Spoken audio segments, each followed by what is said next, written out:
Hi, everybody. Welcome back to another week of Sports Edition with Misty V and Vince Edwards. We are already having a bit of a laugh session here. We hope everybody has had a tremendous week since the last time we saw you guys, or the last time you heard from us. How are you doing over there, Vince? Not too bad. I just had a media day session today for our team. Season's getting started. We traveled to Turkey for our first official games coming up, qualify for the BCL. So get ready to get the season underway here. That's exciting. Yeah, get started. Yay. It's about to get real. Wait, how many more days until your first game? First game is the 26th, so we got 4 days. Wow. Oh, wow. That's so great. Yeah. Good. So you mentioned earlier that you needed your beauty rest. Did you get any of that, or? Nah, I'm still struggling. I'm still struggling, but I'll be all right. Okay. Yes. So what's crazy is actually our producer Jason and I were just talking before you hopped on about that Nick Chubb's injury. Did you read anything about that or hear anything about that? Gruesome. Very gruesome. I actually got on Twitter and saw it. I wasn't even trying to see it. Obviously, like I stated earlier in previous, everybody's been tuned in. I'm 7 hours ahead. So when I woke up, that was like the first day, and I was all over my Twitter feed, unfortunately. Very, very unfortunate. Very unfortunate.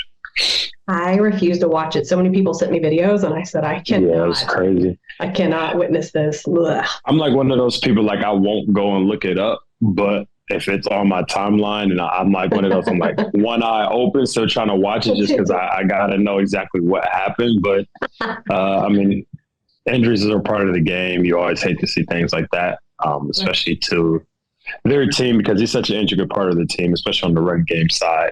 So I hope he does get well soon, because that was pretty nasty. Yeah. So apparently this was the second time he'd injured that particular knee. I apologize. My email is still going. But apparently that was the second time he had injured that particular knee. The first time was in college. Yeah. Similar injury, which is super scary. Yeah, I mean, the good thing about that is he went a length and the duration of time without that injury. So I don't think it was even just his history. If you see the hit, it was literally the hit, the impact. If your body folds one way and your lower body goes the other way from the upper body, anytime that ever happens, it's always going to be very, very, very nasty. Certain ways your body just aren't meant to bend and break like that. And like I said, it's just unfortunate that he kind of took that hit. As a professional player, I'm pretty sure he knows like the risk he takes. So yeah, it's just very unfortunate. A lot of people online are saying the Steelers are dirty. They do dirty hits like this all the time. So there's a bit of a speculation going around. Us as Bengals fans, we know we still never forget them about the Carson Palmer injury. So we still never over that. So yeah, you got that stigma flying around with it, and then also they're talking about bringing Kareem Hunt back in, which I think is. I think they did on a 1-year deal. Yeah, they did. Okay, so yes, so I'm out of the loop. But I honestly never understood the part from him. I understand that, he had a pass, but when he came from KC to Cleveland, they were already aware of that. So not really understanding why he was ever let go in the first place, especially when him and Nick Chubb are essentially like one and the same, like 1A, 1B, and they can switch positions on any given night. So he's kind of a better man than me, because I understand he was at home, he wasn't with the team, but if I'm going back into that situation, I'm sorry, yesterday's price is not today's price. Yeah. That's just me, unfortunate, because there's no other guy in the market that you can go get at such short notice is going to know your team, know the organization, and know what you expect. So I hope he got a better end of the deal out of this, and I hope that it continues to expand his career, because he is a great running back, and that he's taking care of all those other issues he's had in the previous years off the field and continue to grow and mature from that. So yeah, excellent point. I actually didn't look up what the 1-year contract was worth, but it's crazy. I actually just read that this morning that they did sign him to a 1 year, but I hope it's guaranteed. That's all. For her sake, for any running back's sake. It just seems so crazy. We came into the season with try to get running backs paid, the narrative from social media to the NFL players themselves trying to back their guys up. And now it's like, this running back's taking a hit, this running back's taking a hit. Like, it's just not helping it's not helping their cause. But me and my teammates were talking about this in the locker room. It's all the more reason why I feel like, with the exception of everybody, I get it, rookie contracts for running back, they should get their money in their first 2 years. Because the average year spent on the running back might be 5, maybe 6 if you're healthy. Right. And those first 3 to 4 years, it seems to be a lot of their primes.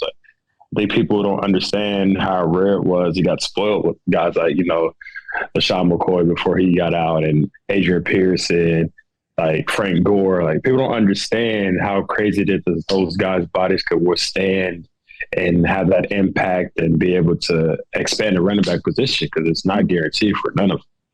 Right. Yeah. So we were there. That was kind of our intake. I don't know what you would think, but I just feel like, to be all fairness to their position, I think their first 3 years should be the bigger end of their contract, because it's harder. It's going to be harder for them to make it to that extension. They're down in the trenches. They're asked to pass block. They're asked to release, run block. They're asked to release. They're asked to run through the holes, and they got to run through the front end of the defense, the back end of the defense, the middle of the defense. They got to take all these hits, like not to take anything away from, the line, whether it's O-line or D-line, because they're a lot in every play. But after them, it's the running back. Like, the running back takes the most hits after them. So we were talking about it, and that was my final intake on it. I want to know what you think and what your opinion is, and how can this issue be solved for running backs in today's game, because you can't protect them like you're protecting a quarterback with all these rules. So it's something that's got to give for them, especially for them providing for their families. Yeah.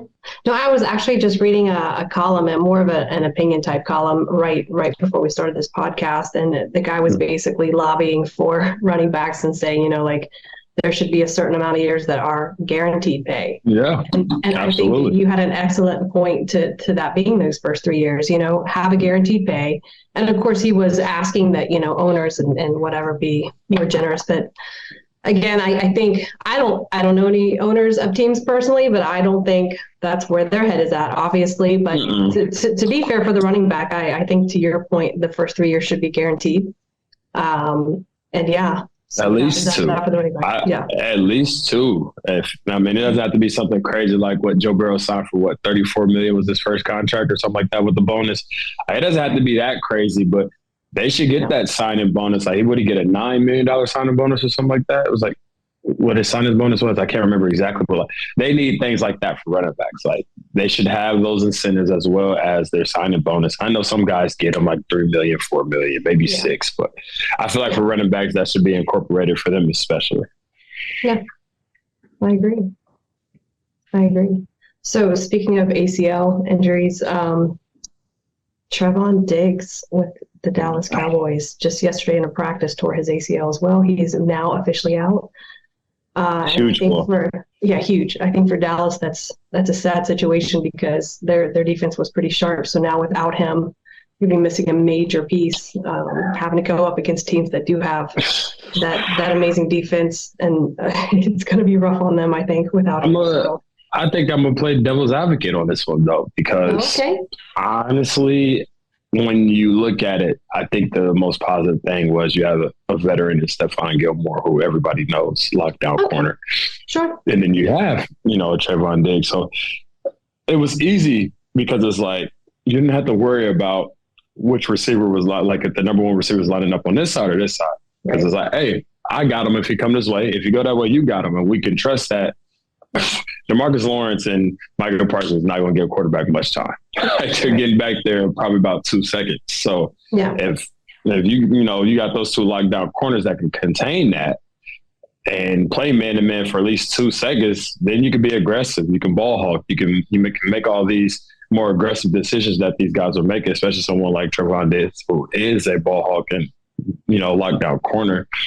But then, just as well as it sounds good on that, the bad part is now is you got to figure it out as a defense now. Okay, we don't have the luxury to say, hey, Stephon, you take him, I'll take him on this side. Now it's like, all right, well, if he's not lined up with Stephon's side, do we make Stephon mirror him and follow him? Like, that's 13, 14 year, how long has he been? He's been in the line for a while. Like, he's up there. So it's like, not that he's not capable, but when he's a veteran and you try to kind of preserve, it's a long season, hits pile up over time, minutes pile up over time.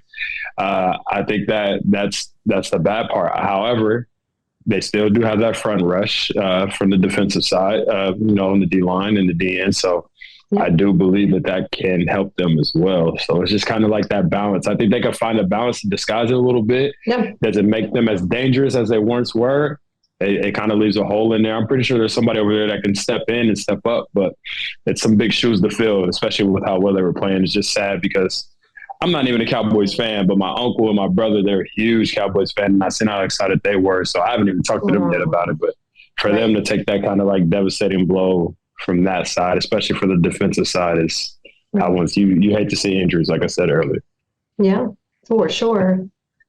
So, and of course, the word is that I think Caesars has the 49ers pinned to be the NFC champs this year. How do you feel about that? Do you feel that they're going to be the Super Bowl contenders? Do you think that they stack up against anybody in the NFC? Of course, last night's game, not to completely change subject super fast, but you did see, I don't know if you saw that, because again, I forget, you're 7 hours ahead, but Trent Williams actually punched A'Shawn Robinson, and of course the fans were just upset. They wanted him ejected. He wasn't ejected, of course, obviously.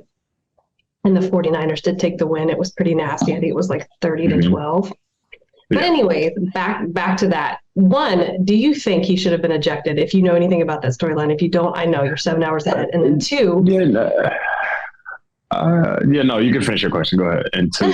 No, two. Just what do you think? I mean, do you think they are going to be these Super Bowl contenders? Do you think they're going to be the NFC champs?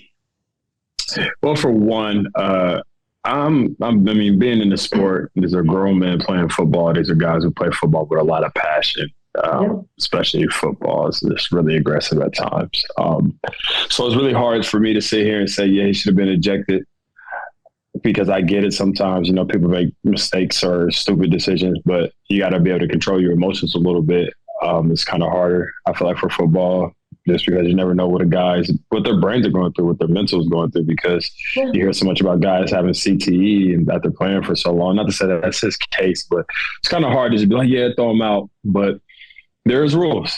So I guess when it comes to that and you bluntly punch another guy on another team, I think they did the right thing. Do you want to see that as fans or competitors or people who are watching the game, spectating? Not really, because you take away from a dynamic from the 49ers. But at the end of the day, rules are rules. You break them, you punch another guy in the face. Anything above the shoulders to head is automatic, ejection. It'd be the same thing as like a target. So I guess they got it right in that regards. And then secondly, I'm not sure honestly, it's such a wild year right now. I'm not sure to buck anybody as favorites. Like, I know the 49ers are playing well. I know the Cowboys are playing well. I'm just not, I can't do it. We haven't seen it in a while, at least for my generation. I haven't seen this domination from both sides in a while of those teams. Speaks for my age there, but I can't write them in just for the Super Bowl. I know they have a hell of a defense. Obviously, Nick Bosa is unbelievable. So it's really hard to just be like, and obviously the offensively, Purdy came into his own last year and earned the right to start alongside with Kittles, McCaffrey, Debo. They got some pretty nice pieces. It's hard not to say they won't get there, but I'm not going to sit here and be like, no, you can go ahead and pencil them in. They're not my favorites. But I do see them obviously playing in the NFC Championship for sure, 100%. But to say that they're just already going to be there for the Super Bowl, it's obviously how this game goes and how football goes. It's all about the momentum and who can ride that momentum and ride that wave. And you need a little bit of luck. I don't think people understand that. Like, to win a championship, you're not going to always dominate. You just need luck on your side sometimes. Sometimes the ball has to bounce your way. You have to get the right call, the right play, recover a fumble, make a big play, interception. Something has to go your way. So, I'm not sitting here and I'm not going to pencil them in. I don't know about you, but that's just my personal take and opinion. I can't pin them in yet. Same. I think we got a few more games before we can call it. So, speaking of Speaking of our beloved Bengals, Yeah, did you hear the unfortunate. news? I know. Did you hear the news about Joe Burrow? Like he's going to possibly have these limited practices, limited things because he's still unfortunately dealing with that calf injury. Here's my issue because, like I said, last podcast I was getting a lot of heat. I I completely agree with what Jamar Chase was saying, and I don't think people took that into consideration. Like he came out and said it. If he talked, I told him you might maybe not till week 3, maybe week 4 come back because then we can really get the thing like get the ball rolling. And I know Joe Burrow, and if anybody who's watched him, like you know what I'm saying, that's been a fan of him, just watched him compete. That wasn't easy for him to just be like, nah, I'm gonna sit out and wait. Mm-hmm. One, you just got the highest. Well, now you don't because Patrick Mahomes got reconstructed. But before that, you have the highest paid contract, and you're the highest paid player, and you have all this pressure because we do depend on him. Like as Bengals fans, teammates, he is the key piece. Like we need him. Everybody knows that because nobody even spoke about Cincinnati ever being any type of contender for a Super Bowl before Joe Burrow put a jersey on. It was just always we're trying to make the playoffs and have winning seasons. Now we actually are in these conversations to be a favorite, in AFC. So it sucks because from a fan side, heck yeah, I wanted him to be out there for the start. But from an athlete side and being, the person who has to make investments about their body and listen to themselves and kind of just take the best route, I feel like maybe he should have sat out. Maybe even week 1. Maybe if you don't play week 1, you know what I'm saying? Just because of the simple fact that you've already been sitting out most of preseason, you weren't taking a lot of snaps already as it is. So to jump back in, especially with that Cleveland Browns defense and their pass rushing and how good they were. Yeah. Like it was a hell of a challenge for him, and it was a much harder challenge for him. And I think it put more stress on him and on his legs because he wanted to move and get out of the pocket at times or try to extend plays, and he just wasn't really able to do that. And then against Baltimore, just kind of seemed the same, just missing that step. And everybody knows that comes with not being able to take reps in the offseason and things of that nature. But it's hard to say, like, I'm like, at this point, I'd rather him rest. But now it's like, yeah, maybe you just limit him, take the loads off of him in practice. If his loads are too high, drop his loads, do this, do that. But you're also trying to keep him up to speed. So the devil's advocate of the situation is hard. But me personally, I would rather see him come back maybe week 2 or week 3 instead of rushing to be back for the start of the season like Jamar Chase wanted him to. Right. It looks like he was at practice yesterday. I don't have the full details on how much he actually did practice, but he had a calf sleeve on. He was on the field. I think, gosh, I'm already forgetting what day of the week it is. They have a Monday night game. And I believe I'm like, what day are we even at? I'm sorry, it's Friday. Friday. So tomorrow's their walkthrough. So hopefully there's some more details on whether or not he will be in Monday night's game. But I believe the conference he gave was he's going to push to be in Monday night's game. But we'll see. Yeah, I mean, like we stated, the competitor is for him to play. But if there's really nobody that can be like, it's hard to tell your guy, like, hey, nah. Like, there's going to be some people that's like, you sure? They're not going to be like, no. But they're like, you sure you want it? And once you say yes, they're not going to be like, I don't. I'm like, all right, you say yes. But I think he needs someone to be like, hey, bro, like, sit down. Because we're thinking, the longevity of this season and not the start of the season. It's not about how you start, it's about how you finish. And I know there's certain ways you can get yourself into a hole, but let's say you don't play the first 2 weeks or, and come back week 3 or come back week 4.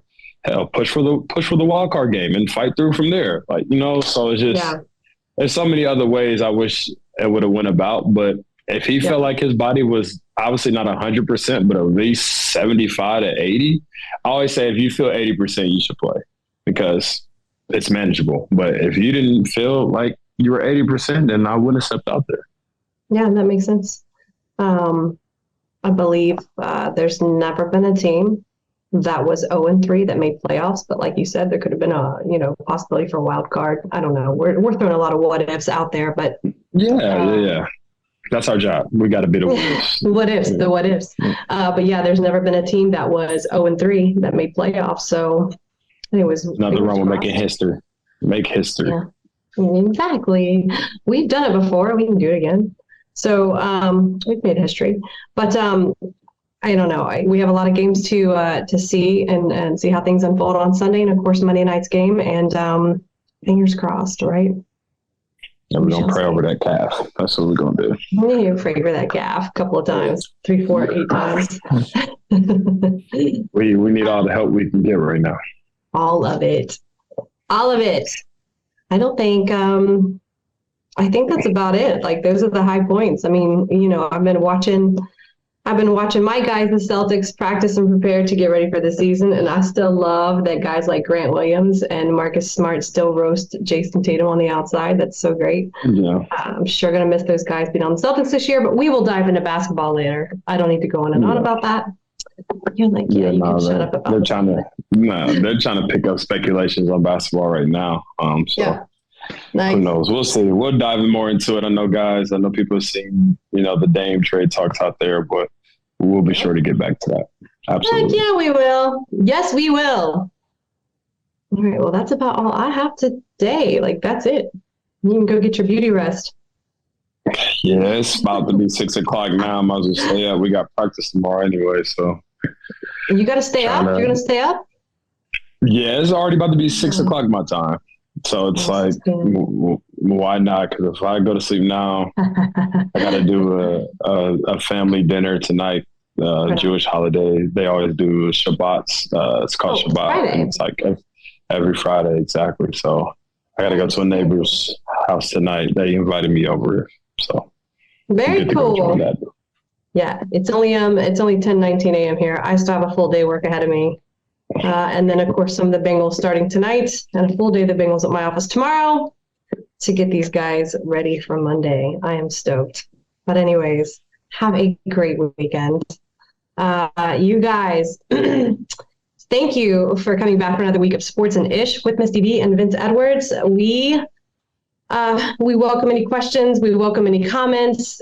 We really need you guys to like and rate our podcast on whatever platform you're listening on. We are on Apple, Spotify, iHeartRadio, literally every single podcast platform. You can even find us on our YouTube channel at Sports and Ish. So we will see you guys next week. Have a great week. Thanks.